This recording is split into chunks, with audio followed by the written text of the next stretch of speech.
All right, new unit. Here we go, lesson 7-1. So remember what we are studying. Trigonometry, right? Well, trigonometry is the study of the relationship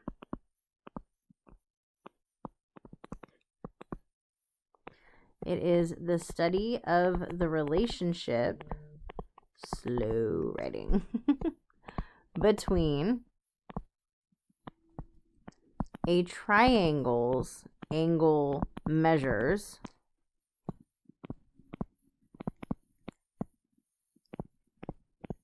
so a triangle's angle measures and its side lengths.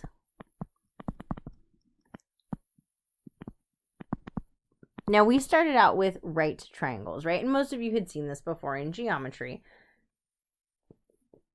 But we had these right triangles. And so, pardon me, my throat is super dry, sorry.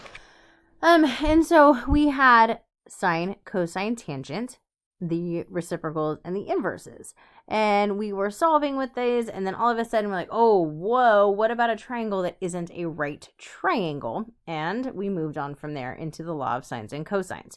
Okay, so keep in mind that's what we're studying. Well, we're going to kind of delve into now circular patterns and triangles within them. So a revolution, if you think about one full revolution around a circle, we're looking at 360 degrees. Okay, a full revolution is 360 degrees around a circle. Well, let's say that we wanted to look at an angle, right? We wanted to draw an angle, and it's not a full 360 degrees. We just want to draw an angle, and let's say for the purpose of today that we're going to rotate, we'll do 120 degrees. Okay, so we know it's more than 90, so we're going to draw it 120 degrees rotating to the left. Okay, notice my arrow shows that it's rotating left. Well, important to note, the initial side of my rotation, is always going to start on the positive x-axis. So the initial side of an angle rotation will always be placed on the positive x-axis, located on the positive x-axis. Now for us, just as an example, we chose to rotate 120 degrees. Okay, so I started on the positive x-axis, I rotated around, then I stopped because I had rotated far enough. This is the terminal side. Okay, think about when something terminates, it ends. So a terminal side is the ray at the end of the rotation.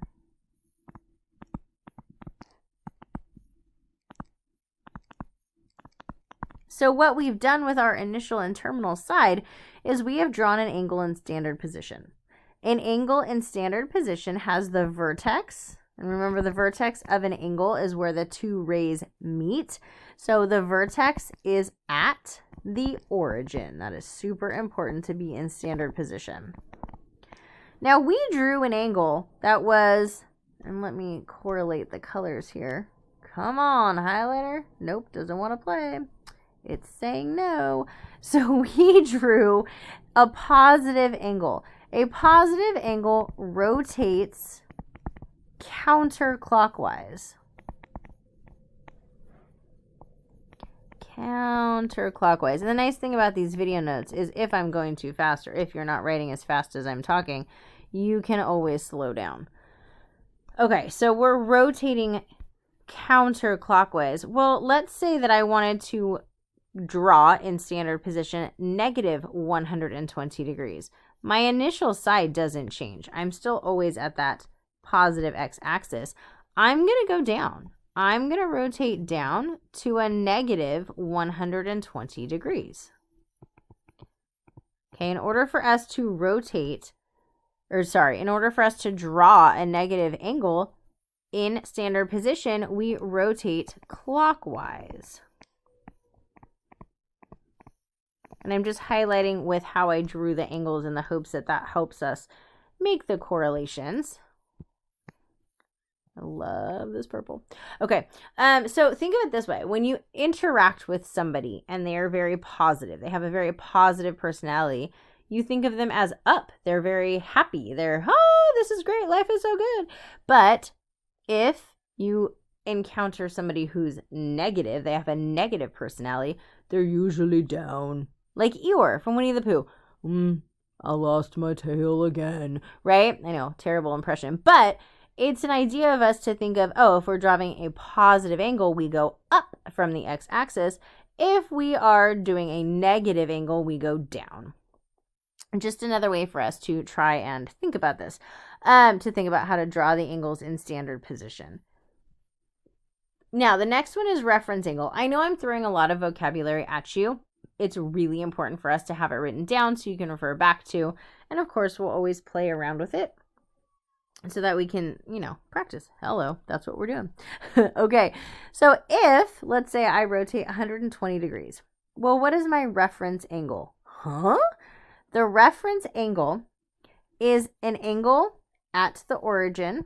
Okay, oh, fudge. I do this every time. Switch pens. Okay, an angle at the origin.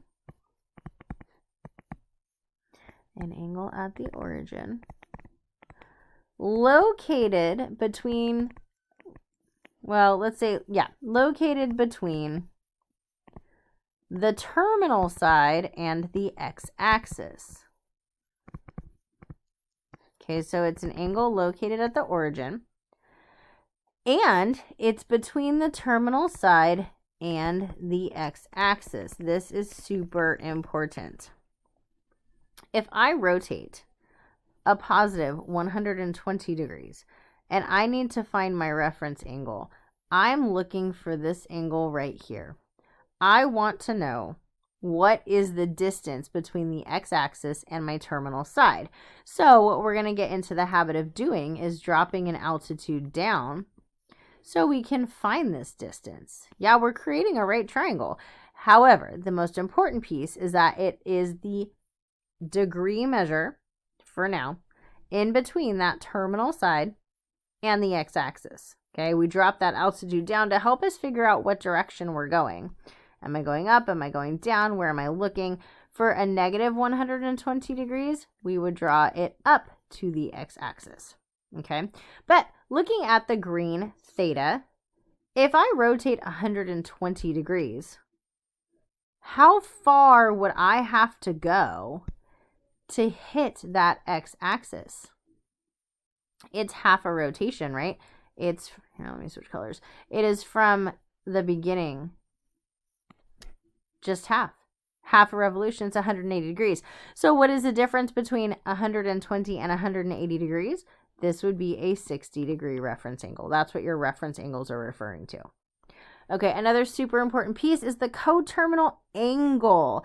If we have coterminal angles, they share a terminal side. Share a terminal side and are 360 degrees. Well, let's say are multiples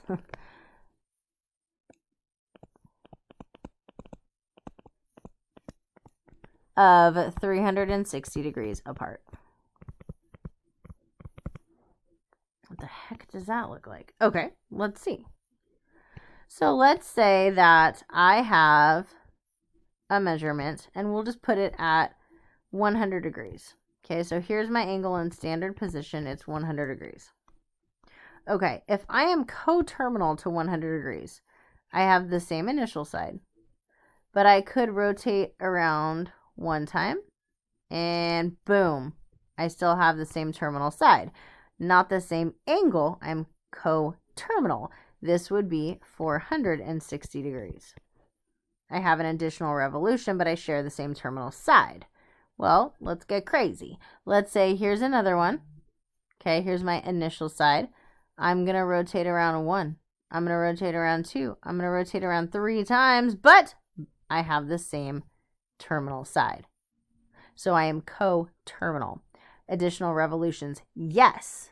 And there could be positive and there could be negative coterminal angles. So since I went around 1, 2, 3 times, that means I am 360 plus 360 plus 360 plus 100. And yes, you are still coterminal. Okay, I think that turns out to be what? That's 720, 1080, 1180, I believe. You can check on your calculators if you don't believe me. I wouldn't blame you. Okay, so here we are talking about all these angles in degree measure. Well, guess what, ladies and gentlemen? That's not the only way to measure a rotation. If you think about a circle, and that's kind of where we're, leading up to. If we think about a circle and we were to draw a sector within that circle, we could potentially measure the arc, right? We did that in geometry. We measured the arc length. Well, from that comes what we call radians. Radians are a way to measure a rotation, and it comes from, the length of the arc. Now, if you'd like the full math developed definition, you are more than welcome to go look into section, I believe it's 6.1. Is it 6.1? Let me see. Yep, 6.1. In your textbook, they do give a beautiful definition. For us, whoopsies, I just want us to know that this is another way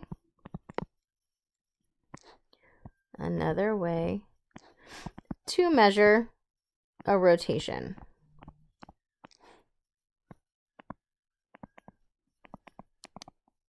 So it's an angle, ultimately. I mean, if you think about a circle, right, and you rotate around the center of the circle, you end up with some sort of angle measure. Thus, enter in the radians.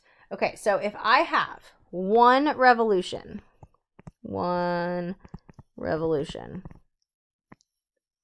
normally that is 360 degrees. That's what we think about, right? 360 degrees is one full, hey, oh my gosh, that guy just did a 360. That's so cool on his skateboard. Yeah, he went around 360 degrees. Well, that, and no, I can't even skateboard. So don't be like, oh, Patterson, are you cool? Nope, definitely not cool. So if it's 360 degrees, that is equivalent to 2 pi radians. I mean, I'm cool. I'm just not skateboard cool. Duh. If we think about half of a revolution, don't roll your eyes. I saw that. If we think about half of a revolution, half of 360 is 180 degrees. So what would that be in radian measure? That's right. It would be half of 2 pi, which is pi. It would be pi radians. Now, am I going to mark you off for putting radians? Nope, the unit Nazi is not going to do that. I know, put U for units. It is more appropriate to put radians, but normally radian measure does have a pi in it, and so it is universally assumed that's what you're talking about. It is more appropriate, good habit to get into, but I'm not going to harp on that right now. Okay, so 1 revolution is 2 pi. Half a revolution is pi. Ooh, let's get crazy. What's a quarter revolution? I'm only going to go a quarter way around my circle. Well, that is not what I was writing. That is 90 degrees. What is that in radian measure? That's right. Keep cutting it in half, ladies and gentlemen. It is pi over 2 radians. So something that we need to be able to do is to go back and forth, right? So if I am trying to go from degree to radians, I'm going to take whatever my degree measure is, and I'm going to multiply it by the ratio of pi over 180 degrees every time. Okay, if you're going from degrees to radian measure, I'm going to take the degree and multiply it by pi over 180. If I'm going to go from radians to degrees, you're going to take whatever your radian measure is, and you're going to multiply it by the reciprocal. So we're going to multiply it by 180 degrees over pi. Okay, easy way to think about this is if you're going into radians, you are most likely going to have a pi in your answer, so the pi should be in the numerator. If you are going into degree measure, well, yeah, we need to get rid of that pi. So that pi is going to be in the denominator. Let's do a couple for practice. Looking at the first one, yep, I'm going into radians. So I'm going to take 30 degrees and I'm going to multiply it by pi over 180. Now, there's a couple ways to go about this. Oh, gosh. Oh, golly. Yep, I'm learning how to use this. Should know already. So there's a couple ways to go about this. You could, oh, fudge, multiply across and then simplify, or you could simplify and then multiply across. Does it matter? Absolutely not. First thing I am going to do is I'm going to cancel out the units of degrees. And then I'm going to multiply across. So I get 30 pi over 180. Be careful. Make sure that you are multiplying across. I'm then going to cancel out the zeros. That is quite large. And I'm left with 3 pi over 18. But again, that can reduce. The 3 becomes a 1. The 18 becomes a 6. And we are left with pi over 6 radians. Nice. Okay, let's do one more together. Okay, I've got 120 degrees going into radian measure. So again, I'm going to put this over 1. I'm going to multiply by pi over 180 degrees. Now here I'm going to cancel out the degrees and I'm going to reduce. I'm going to cancel out the zeros. And 12 and 18, what is their GCF? If you said 6, you are on the road to success. So that means this is going to become 2. This is going to become 3. So this can reduce to 2 pi over 3 radians. All right. Very straightforward. I'm asking you now on your honor, and let's add the degree to E, to pause this video and try C, D, and E on your own. Okay, so hit pause and do them on your own or with a neighbor, and then hit play again. All right, see you in a sec. All right, welcome back. Take a look at C and D. Remember, you always want to simplify. You never want to put this into your calculator, unless specifically it says to put into a decimal approximation, which this does not. So for C, we can say that negative 60 degrees is equivalent to negative pi over 3 radians. Don't forget that negative. I did in first period yesterday. Oops. For D, 270 degrees is equivalent to 3 pi over 2 radians. Okay, now for E, definitely had to reduce all the way. 104 degrees and 180 can first reduce to 52 over 90, but then you can reduce a little bit further to 26 over 45 pi. Okay, hopefully that was really straightforward. Let's work in the other direction. Yeah, Lau, let's convert from angles. Did I just say that? Let's convert angles in radians to degrees. I know that it's very large. I do apologize. So I'm just going to write it down here as pi over 3. And I'm going to multiply by 180 degrees over pi. Now the pi's are going to cancel out right away. That's fantastic. I do see that the 3 can reduce to 1 and the 180 can reduce to 60. So boom, that means that pi over 3 radians is 60 degrees. Now again, reduce after you multiply across or before, it doesn't matter. Let's do one more together, yeah? If you've been paying attention, you know what this is in degrees, but let's practice the math behind it. So we get negative pi over 2 times 180 degrees over pi. The pi's will reduce. Multiplying across, I end up with negative 180 degrees all over 2. So that's just going to be negative 90 degrees. Okay, again, very straightforward like the previous examples. Go ahead and try C and D and convert these into degrees. No, it is not a mistake that D doesn't have a pi.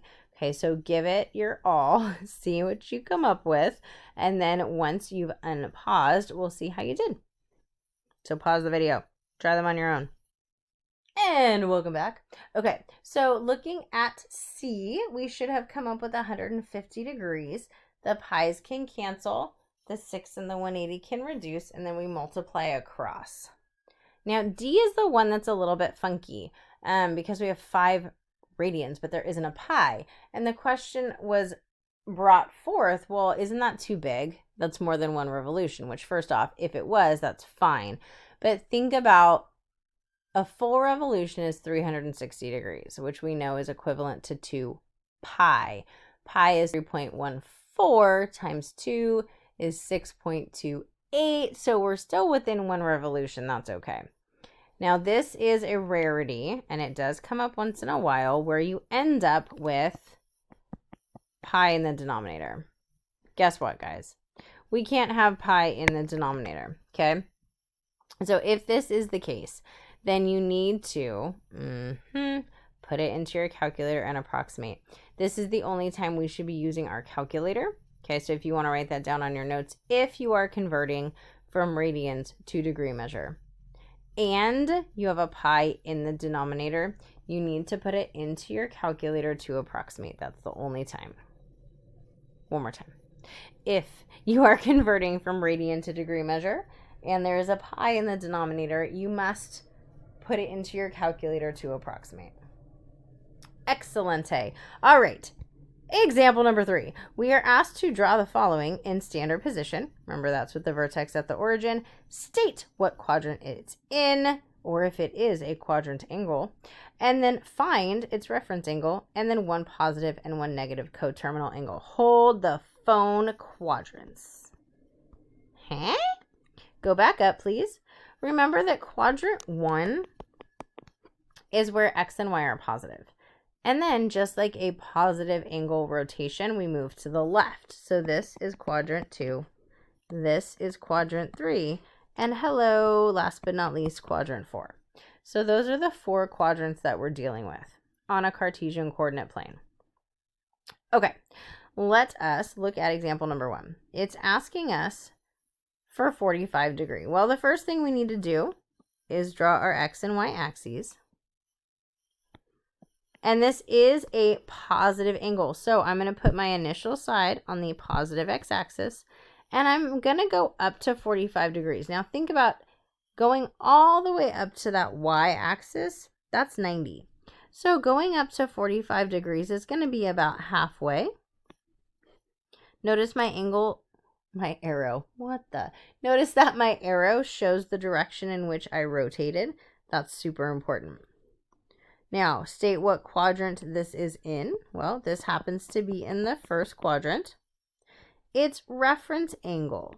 The nice thing about angles drawn in the first quadrant is that the reference angle exists right here. How far is this rotation from the x-axis? Well, it's only 45 degrees. That's how far we went. So its reference angle is 45 degrees. Now, to find 1 positive and 1 coterminal angle, remember that they are separated by 360 degrees. So let's give that a whirl. Let's add and let's subtract 360 degrees to see where we end up. Okay, if I add 360, what do we get? We get 405 degrees, so that is a positive coterminal angle. If we subtract, we get negative 315 degrees. Excellent. So that means that we have a positive and negative coterminal angle. Well done. Okay, now if you wanted to keep adding 360, we could also say that 765 is a coterminal angle. We could subtract 360 again. We could say that negative 675 is a coterminal angle. Okay, remember, it is multiples of 360. I'd like for you guys to try B and C. So, yep, you guessed it. Pause the video. Hit the pause button. For those of you that aren't listening to these notes, that's not good. So please pause the video and try these on your own. Okay, hopefully you paused it and tried it. Now, the hardest thing about this, I would say, is remembering which way to go. Yeah, so it's a negative 90 degree angle. So our initial side is on the positive x-axis. We rotate down. It's not in a quadrant. Okay, this angle is not in a quadrant. Yes, we cover the entire 4th quadrant, but where do I end? On the y-axis. The reference angle is tricky when you're on an axis, well, on the y-axis. If I were to go up to the positive x-axis or up to the negative x-axis, regardless, I'm 90 degrees away. So we say the reference angle is 90, and then to add or subtract 360, we're going to get to our coterminal angles. Now, again, you could have added 360 4 times. Guess what? You're still right. Okay, that's multiples of 360. Same with subtracting. Okay, now 225, we are a positive angle, so hopefully starting from the x-axis, you went up and around. If I go up to the x-axis, I'm at 90. You keep going, you're at 180. You go a little bit further and you're to 225. Now, how do I find that reference angle? How far am I from the terminal side to the x-axis? What's the difference between 180 degrees and 225? In this case, it's 45. I did forget to mention we're in the third quadrant, and then you see those positive and negative coterminal angles. Okay, so hopefully that is helpful with drawing angles in standard position and converting back and forth. Ladies and gentlemen, I introduce to you, dun, dun, dun, our unit circle. The what? The unit circle is just that. It is a circle whose radius is 1 unit. Now, what's its purpose? Its purpose is an organizational tool for us to easily calculate trig functions of our special angles. Our special angles come from our special right triangles, 45, 30, 60. Okay, now, for those of you, well, rewind. Normally, we would force you to memorize this unit circle. Okay, and we do little quizzes to help, get you faster at creating the unit circle. A little bit different environment right now. We don't necessarily have that luxury of helping you memorize it or encouraging you to memorize it. So my PSA is this. If you know that you're going to go into calculus, right? Next year you're taking Calc AB. In college you're going to have to take calculus. Memorize the unit circle.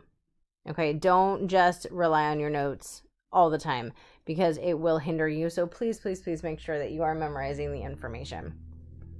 Okay, so these special right triangles, haha, here they are. Here's the 45, 45, 90. Remember that we do have radian measure also, but we saw that this was 30, 60, 90, 45, 45, 90. We'll come back to these side legs in just a minute. Yeah, so here is your circle. Keep in mind that your radius is 1. Let's fill in what we know, yeah? We know that we start at 0 degrees. And we know that I'm going to change that because I don't like the width. Okay. We know that if we rotate up, we're at 90. Keep going, we're at 180. Keep going, we're at 270. And we know that a full rotation is 360 degrees. Okay. We also know, fancy, that if I'm at 0 degrees, we know this now, I'm at 0 pi radian. And we found out that a full rotation is 2 pi radians. And then we talked about half of a rotation is pi radians. And half of a half is pi over 2 radians. So think about as we travel around this unit circle, yeah? We have 0, 90, add another 90, 180, add another 90, 270, add another 90, 360, right? So we're increasing by 90 as we travel around this circle. Well, okay, so if I'm increasing by 90 degrees, that means I'm increasing by pi over 2 radians. So think about what we're adding. We start at 0, pi over 2. This is pi over 2 plus pi over 2, which is 2 pi over 2, which is just pi. So we're adding pi over 2. We get pi over 2, 2 pi over 2. Yep, this becomes 3 pi over 2. And this becomes 4 pi over 2, which is just 2 pi when we reduce. And you're going to start to notice these patterns as we go around our unit circle. It's really, really awesome. I know, such a nerd. Yep, totally good with that. Okay, so let's look at first the first quadrant. Okay.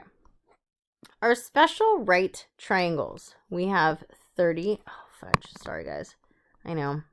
Get it together. We've got 30 degrees. The next special right is 45.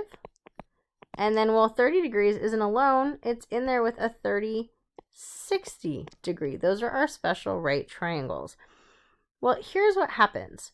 We start at 0, we go up 30, we go up 15 degrees, we go up 15 degrees, we go up 30. That pattern doesn't change. So from 90, I'm going to keep rotating around. 90 plus 30 is 120. Okay, then add another 15 to that, and we get 135. Add 15 to that, and you get 150. Add 30, you get 180. Keep going. Add 30, you get 210. I need to keep my colors, sorry. Add 15, you get 225. Add another 15, you get 240. Add 30, now we're at 270. Keep it going. 270 plus 30 is 300. Add another 15, we get 315. Add another 15, you get 330. Add 30, you're back at 360. Okay, so that's how the degrees increase, all because of our 30, 60, 90, right, and our 45, 45, 90. The purpose of this unit circle is to be able to pull these trig functions out right quick from the unit circle for our special angles. Well, we do know that, there it is, 45 degrees is equivalent to pi over 4 radians. Well, 45 plus 45 is 90. Plus 45 is 135. Plus 45 is 180. Plus 45 is 225. Plus 45 is 270. Are we seeing the pattern? We can cut a 360 degree revolution into 45 degree sections. Well, that means I can cut them into pi over 4 radian sections. So I have pi over 4. I have 2 pi over 4, which reduces. I have 3 pi over 4. I have 4 pi over 4, which reduces. I have 5 pi over 4. I have 6 pi over 4, which reduces. I have 7 pi over 4, and then I have 8 pi over 4, which reduces. We're increasing by pi over 4 every 45 degrees as we rotate around this circle. Okay, well, that one's really nice. Let's take a look at 60 degrees. We know from up above, a couple of examples that we did, that 60 degrees is equivalent to pi over 3 radians. All right, well, if I go 60 plus 60, I'm at 120. Plus 60, you're at 180 degrees. Plus 60, you're at 240, and so forth. Notice the color combos, right? So pi over 3 plus pi over 3 gives us 2 pi over 3. Plus pi over 3 gives us 3 pi over 3, but we reduce. Keep adding with me. And we're able to add because we have those common denominators, yeah? We're just adding the numerators. So 3 pi over 3 plus pi over 3 is 4 pi over 3. Plus pi over 3 gives us 5 pi over 3. And then we get 6 pi over 3, which reduces. Okay, our last but not least would be the 30 degrees. Well, we also know that this is pi over 6 because we saw it up above in one of the examples. This one gets a little wicked because we've got 30, 60, 90, 120, 150, 180 as we're adding 30 degrees. It's kind of a pain in the butt. So, stick with me. We've got pi over 6, 2 pi over 6, 3 pi over 6, 4 pi over 6, 5 pi over 6, 6 pi over 6, 7 pi over 6, 8 pi over 6, 9 pi over 6, 10 pi over 6, 11 pi over 6, and 12 pi over 6. I did dots because, let's be real, I don't want to have to write it all out and erase it, but you hopefully at this point see the pattern with which we are adding around our circle, around our revolution. All right, kiddos, we're stopping right here. Hopefully, that's the same place I stopped in first period. I can't really remember, but whatever. Okay, so your homework, keep in mind, is not due in today's packet. Your homework is due by Sunday night because on Monday, we're picking right up and we're finishing this bad boy. Have a fantastic weekend, please. Be safe.